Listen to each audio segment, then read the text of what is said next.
যোৱাকালি দিলৱাৰ হুছেইন মজুমদাৰ ডাঙৰীয়াই এজন অফিচাৰক বেংকৰ এমডিক প্ৰশ্ন কৰাৰ কাৰণে তেওঁক মাতি লৈ গৈ যি ধৰণে 12 ঘণ্টা আবদ্ধ কৰি ৰাখি নিশা 12 বজাত সকলো ধৰণৰ তেওঁক কোনো ধৰণৰ কেছত ফচাব নোৱাৰি শেষত তেওঁক ভুৱা কেছ জাপি দি তেওঁক যি ধৰণে গ্ৰেপ্তাৰ কৰা হ'ল এই কাৰ্যটোক আমি তীব্ৰভাৱে নিন্দা কৰিছোঁ, গৰিহণা দিছোঁ। আচলতে মুখ্যমন্ত্ৰী হিমন্ত বিশ্ব শৰ্মা ডাঙৰীয়া যেতিয়াৰ পৰা মুখ্যমন্ত্ৰী হৈছে তেতিয়াই সাধাৰণ ৰাইজক তেনেকুৱা ধৰণৰ ভয় ভাবুকি দি আছে। গণতন্ত্ৰৰ চতুৰ্থ স্তম্ভৰ ওপৰতো এনেকুৱা ধৰণৰ আক্ৰমণ চলা আৰম্ভ হৈছে। আচলতে মুখ্যমন্ত্ৰী ডাঙৰীয়াই বা চৰকাৰখনে এনেকুৱা কৰিব বিচাৰিছে যে দিলৱাৰ হুছেইনক গ্ৰেপ্তাৰ কৰি এটা মেছেজ দি দিলে অসমৰ সংবাদ জগতক যে গণতন্ত্ৰৰ চতুৰ্থ স্তম্ভ হ'লেও অসম চৰকাৰ বা অসম চৰকাৰৰ ৰিলেটেড কোনো বিষয়ৰ ওপৰত কোনো সাংবাদিকে যাতে প্ৰশ্ন কৰিব নোৱাৰে। দিলৱাৰ হুছেইনক গ্ৰেপ্তাৰ কৰি এই মেছেজটো সংবাদ মাধ্যমৰ সংবাদ জগতক এইটো প্ৰেৰণ কৰিলে যে পৰৱৰ্তী পৰ্যায়ত আৰু ইয়াতকৈ অধিক সংবাদ মাধ্যমৰ ওপৰত আক্ৰমণ কৰা হ'ব। গতিকে আমি মুখ্যমন্ত্ৰী চৰকাৰখনৰ এনেকুৱা কাৰ্যক, পুলিচ প্ৰশাসনৰ এনেকুৱা কাৰ্যক আমি তীব্ৰভাৱে নিন্দা কৰিছোঁ, গৰিহণা দিছোঁ।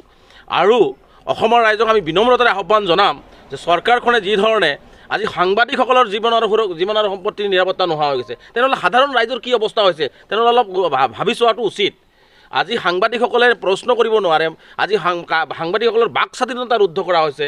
আজি সাংবাদিকসকলৰ বাতৰি পৰিৱেশন কৰিবৰ কাৰণে তেওঁলোকে 25 বাৰ ভাবিবলগীয়া পৰিৱেশ হৈছে। গতিকে এনেকুৱা এটা অৰাজক পৰিস্থিতি, স্বৈৰতন্ত্ৰ যি আৰম্ভ কৰিছে, এইটো এনেকুৱা ধৰণে কৰি থাকিলে মই ভাবোঁ যে অসমবাসী ৰাইজে ওলাই আহিব লাগে আৰু এনেকুৱা ধৰণৰ স্বৈৰতন্ত্ৰ, এনেকুৱা ধৰণৰ হিটলাৰী ৰাজৰ বিৰুদ্ধে আমি মাৰ বান্ধি ওলাই নাহিলে কিন্তু এই চৰকাৰখনে প্ৰতিটো মানুহৰে মুখ বন্ধ কৰিব। কাৰণ ক্ষমতাৰ খকত তেওঁলোকে বলিয়ান হৈছে।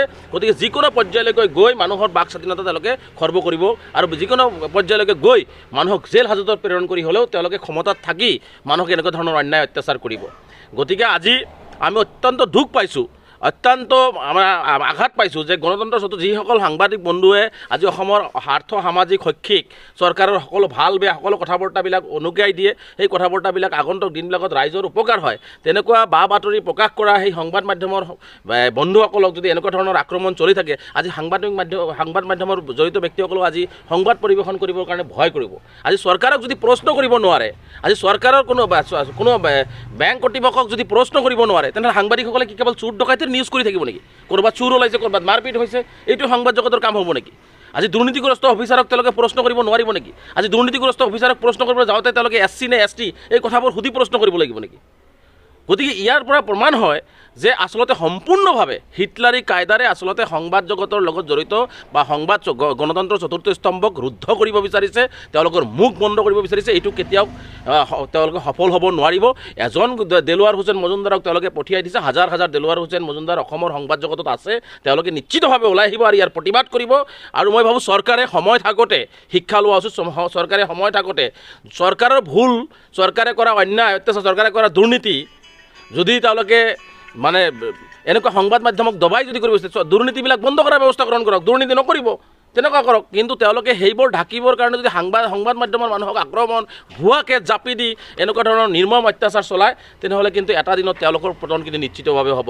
গতিকে মই পুনৰবাৰ দিলৱাৰ হুছেইন ডাঙৰীয়াক যি ভুৱা কেছ লগাই যি গ্ৰেপ্তাৰ কৰিলে আৰু যি ধৰণে 12 ঘণ্টা আবদ্ধ কৰি ৰাখিলে, তেওঁৰ পৰিয়ালক সাক্ষাৎ কৰিব নিদিলে, তেওঁৰ এডভকেটক সাক্ষাৎ কৰিব নিদিলে, তেওঁৰ ঔষধ যোগান ধৰাত তেওঁলোকক বাধা প্ৰদান কৰা হ'ল। গতিকে এইটো কোনো পদ্ধতিতে আচলতে গণতন্ত্ৰৰ কাৰণে হ'ব লক্ষণ নহয়। মই পুনৰবাৰ কৈছোঁ, এইটো সম্পূৰ্ণ চৰকাৰে সাংবাদিকসকলৰ মুখ বন্ধ কৰি চৰকাৰে বিনা দ্বিধাই দুৰ্নীতি, ভ্ৰষ্টাচাৰ, চৰকাৰী অপশাসন চলাই যোৱাৰ এটা কৌশল। আৰু সংবাদ মাধ্যমক এটা মেছেজ দি দিলে যে কোনোবাই এনেকুৱা কাম কৰিলে, কোনোবাই চৰকাৰী পক্ষক প্ৰশ্ন কৰিলে তেওঁলোকক এনেকুৱা ধৰণৰ শাস্তি বিহা হ'ব। কিন্তু মই স্পষ্টকৈ পুনৰবাৰ কৈছোঁ, সংবাদ জগতৰ গণতন্ত্ৰৰ চতুৰ্থ স্তম্ভৰ লগত অসমবাসী ৰাইজ আছে, অসমৰ সচেতন ব্যক্তিসকল আছে, অসমৰ বিভিন্ন দল সংগঠন আছে, আমি আছোঁ। গণতন্ত্ৰৰ চতুৰ্থ স্তম্ভ সংবাদ মাধ্যমৰ বন্ধুসকলে নিৰ্ভীকভাৱে যি ধৰণে চৰকাৰৰ এই ধৰণৰ কুকাৰ্যবিলাক দাঙি ধৰি আছে, অহা দিনবিলাকতো দাঙি ধৰক। নিশ্চয় আপোনালোকৰ লগত অসমবাসী ৰাইজ থাকিব।